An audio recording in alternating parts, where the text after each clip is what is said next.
How's it going, Jets fans? My name is Alex, and my co-host here, Ryan Moran. And today we want to discuss 5 players to watch during the final preseason game for the New York Jets against the New York Giants in the Snoopy Bowl. And the starters are expected to play about a quarter here. They're expected to get some action. Joe Flacco trying to get more accustomed with the offense. I know he's been here, for a while and definitely has experience with the Jets. But at this point, you're kind of looking at him to take on that leadership role. He's a good quarterback. He throws the ball really well. He's a veteran. He knows where to put the football. And these young receivers are ultimately going to benefit from that. Zach Wilson, obviously, the development there is the most important factor.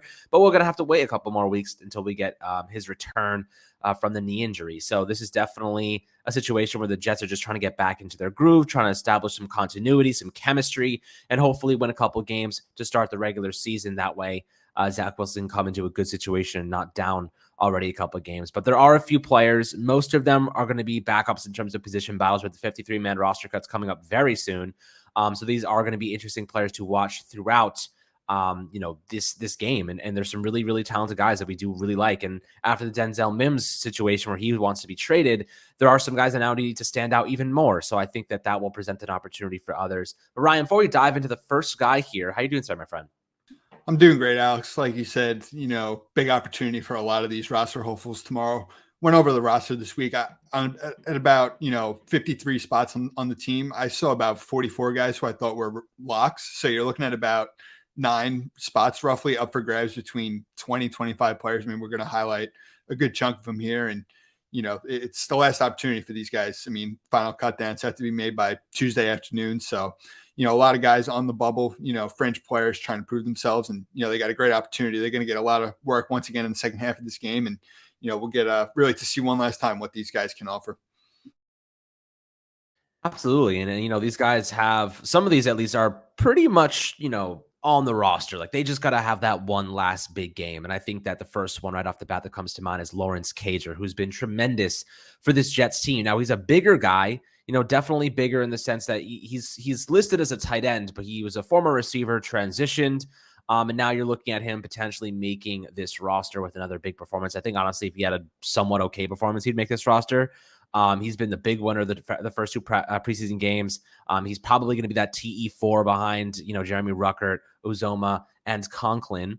And has the wide receivers 6 kind of flexibility, as Ryan's going to attest to in a second here. But, during that first preseason game, the second preseason game for the Jets against the Falcons, I'm pretty sure he led the team in receiving. He finished with 3 receptions for 65 yards, a touchdown, a long of 34 on 4 targets. He made an impact. And that's what you're looking for, impact players. I would not be surprised if Lawrence Cager got involved in the offense somehow. He's just doing too well not to consider him a factor, especially since Denzel Mims is probably gone now. You're looking at Jeff Smith, and then behind him, Cager probably slots right in there. So, what are your thoughts on him, his impact, and maybe how he could help this team come the regular season?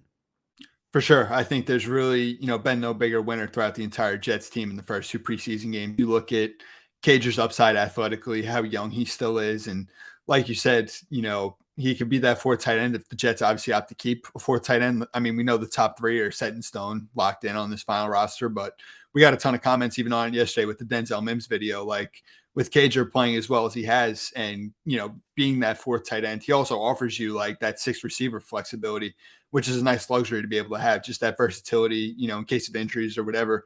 I think the big slot ability that he potentially offers is like a move type of a player. It is a nice idea to think about. And, you said it, obviously, the Falcon game and even the Eagle game. I mean, he's been the leading receiver and has generated multiple explosives for this offense. I think you just see the mismatch potential he offers, as a tight end, former receiver, what he can do in space. And that size definitely jumps out. So Lawrence Cager, I think, is clear cut the top guy to really keep an eye on in tomorrow's game. Yeah, absolutely. And the next guy we have on the list is Chris Streveler. And I don't know exactly how to pronounce his name. Streveler. Streveler. Okay. And he has some interesting athleticism to him. Watching him play, definitely an exciting player. A guy that has charisma. He's got character, someone that you kind of want to see more of every single week. Had 6 carries last week for 33 yards, finished 8 of 11 with 119 yards passing, a touchdown, and an interception. Definitely an intriguing player here. Imagine the Jets are only keeping 3 quarterbacks, with Mike White, Joe Flacco, and of course, Zach Wilson. But is there a world where somehow Streveler makes this roster? He probably ends up on the practice squad for being serious. But he's a guy that's probably going to get a nice sample size of reps tonight. If he plays really well, I mean, I don't think that Mike White's getting, taken. I don't think his spot is in jeopardy for Streveler because, I do remember Robert Saleh saying that he believes they have 3 starting quarterbacks with White, Flacco, and Wilson. So, Streveler's more of a practice squad guy, but what are your thoughts on him and what he's done so far? For sure. I mean, obviously, Cager's really made a lot of these connections in these first 2 preseason games with Streveler, and he's a guy that I think he's got confidence in his arm. He shows a lot of life. I think the attitude, the moxie that he brings, I think the guys really feed off of it. And I mean, this is a guy who he was just really brought in as a camp body. I mean, the Jets didn't have a 4th quarterback, and with Zach's injury, I mean, he gets thrown out there in that preseason game, and the last 2 weeks has been the first practice reps he's gotten, and you've seen him just show I think some good glimpses. And no, I don't think right now he's ahead of Mike White, but I certainly think you could say it's trending that way just based on how they've both gone out there and performed in the first 2 preseason games. Streveler, I guess there's a bit more upside, just because he can move, and we've seen, his ability to run and, pick up yardage. And as he made that one connection with Cager in Monday night's game against the Falcons, I mean, he can, move around in the pocket and still throw with his arm. And I just think he offers a little bit more down the field, just with his arm strength. Like I said, I think he just has a lot of confidence and life in his arm. And, that could definitely be a developmental trait here. And I think, the final 53, he's probably going to have another really strong showing tomorrow. But I think you could say through the first 2 weeks of the preseason, he's definitely warranted a practice squad spot. Yeah, I agree. I think practice squad's probably is where he ends up. And then you have Zonovan Knight, a guy who a lot of people really like, undrafted free agent, has made a really big impact during camp here, shows that vision, acceleration, and the special teams is the big difference. When you're vying for a camp spot, or rather for a roster spot, and you're a backup running back, you're an RB4, RB5, you need to have special teams value. And he did that last week. Big kick return, really stepped up and had a solid performance. And he's been doing this every single week. So that's a really good sign for Zonovan. I had 5 carries and 9 yards. So not really much of an impact on the ground. But we know what he's capable of. The special teams value definitely boosts his benefits to this team. But, what are your thoughts on Zonovan Knight? What does he got to do to make this roster? Because there is a lot of competition in front of him. For sure. I think you said it best with the special teams value. And I think that's the reason why Mims, it just never really materializes, because he's a backup receiver that just doesn't present a lot on special teams. And I think Knight, you saw it with that one kick return in Monday night's game against the Falcons. He went for, I think it was 38 yards. And I mean, this is a guy in college who ripped off a ton of kick returns, and took him to the house. And that ability to accelerate, he's got 4.5 speed. So he's not blazing, but he's really explosive and can pick up speed, as he's running. And just in the running scheme in general, has the vision, the patience, that ability to just one cut in this zone scheme, that Michael Ford designs. And those are obviously the needed traits. And while I think, a lot of people want to see him on the final roster over Tevin Coleman, I think what you really have to remember is that Breece Hall's a rookie. Michael Carter is a second-year player. Tevin Coleman, his 8 NFL seasons, he spent 6 of them in this exact offense. He knows Michael Ford. He's been with him all 6 of those years. And I think he's really the third running back. But, if Knight can put together another good game tomorrow, I definitely think he's a practice squad candidate at this point in time. But, if he can rip off another big return tomorrow, let's say, and, I think it is worth noting that the run blocking in Monday night's game was, pretty much non-existent. The Jets really did not. Chris Streveler was the leading rusher in the game. So that should just give an idea on what Zonovan Knight, Breece Hall, Ty Johnson, the Michael Piron, all these guys we're working with. So I think that's worth noting. But, Knight's definitely an intriguing undrafted free agent that's very young and, has some developmental traits. Yeah, absolutely. I do want to see more of him. And now you have the safety position where you have Will Parks and Ashton Davis. Parks definitely has some veteran experience. Ashton Davis, I do not like him very much. If you've been watching this podcast, I do not think he's a very good player. I think he has straight line speed. He's a bad tackler. He takes bad angles. And he's not very physical. He's got amazing speed. He's a really fast guy, and that's great for sideline to sideline quickness, but his football IQ back there is not altogether that great. So I don't trust him very much. I think Will Parks probably has a better chance at getting that. I guess you're looking at Jordan Whitehead than LaMarcus Joyner and Will Parks. I'd say even Will Parks might be slightly ahead of LaMarcus Joyner. Is there a world where LaMarcus Joyner doesn't make this team right now? Because he said that he would rather have retired than play for another team. He wanted to play for the Jets. But I'd say like the injuries and, whatnot, I don't see him as a very much situated, cemented player right now. Will Parks and Ashton Davis, those two guys are going to be battling it out. But I will say this is going to be an interesting last preseason game for them because whichever one kind of plays better might be the one that gets that bigger opportunity. What are your thoughts on those two guys and, their chances of making the roster?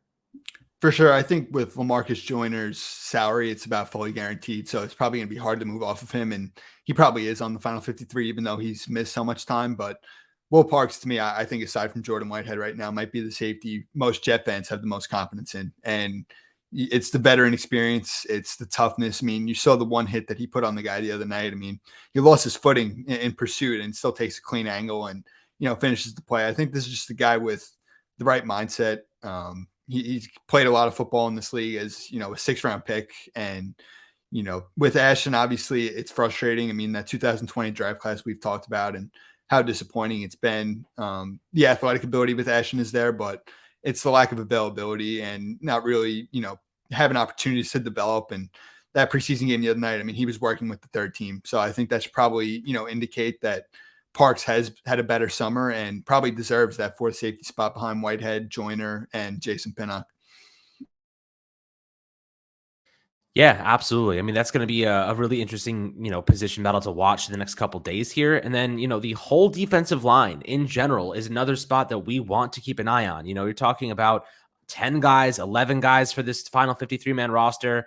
There's a lot of battles here, but who are you looking at the most? Because there are some really good names. Bradley Anae, Jabari Zuniga has been having a fantastic, offseason here, and Vinny Curry's been a little bit disappointing.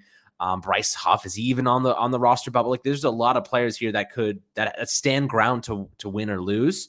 But there are going to be some battles tonight. This is like one of those preseason games where the guy who performs the best, that could be what gives them the roster spot right now.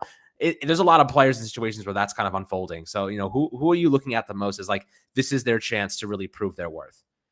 For sure. I mean, this position group in general is probably the deepest the Jets have right now. I mean, you have elite starting talent in Carl Lawson, Quinnen Williams, John Franklin Myers, Jermaine Johnson, and on down. I mean, you just have a ton of situational players who can, go in and make a splash. I think we've seen it in the first two preseason games with Jabari Zuniga and Tanzel Smart in the first game against the Eagles. And then Monday night, against the Falcons, it was Bradley Anae and Jonathan Marshall who really made a splash. And I think those are really the main four I'm keeping an eye on in this one.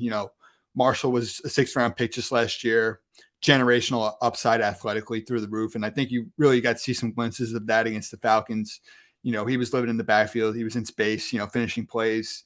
I think Anae is a guy who Robert Saleh spoke on after the game Monday night, really fits the attacking scheme perfectly. And, he made some plays in camp, just being there at practice and then really seeing it, materialize for him a little bit in the live game the other night. He made an impact.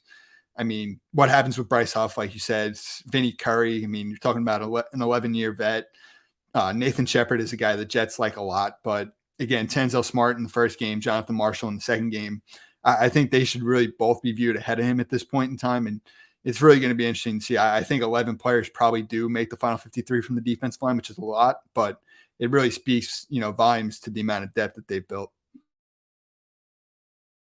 That's true. And for a Robert Saleh defense, you have to have a lot of depth because, injuries are prevalent in the NFL and you got to be prepared for these type of things to happen. Every team has it. The Jets seemingly get it hit the worst every year. And I think, a lot of people blame the MetLife turf, whatever it might be. But, having these depth guys is a very good problem to have right now, I will say.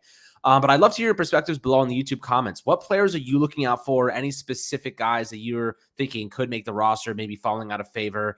Always curious to hear your thoughts and opinions below on the YouTube comments. And as always, make sure to like and subscribe for more New York Jets content on the daily. And we'll catch you guys on the next Fireside Jets episode.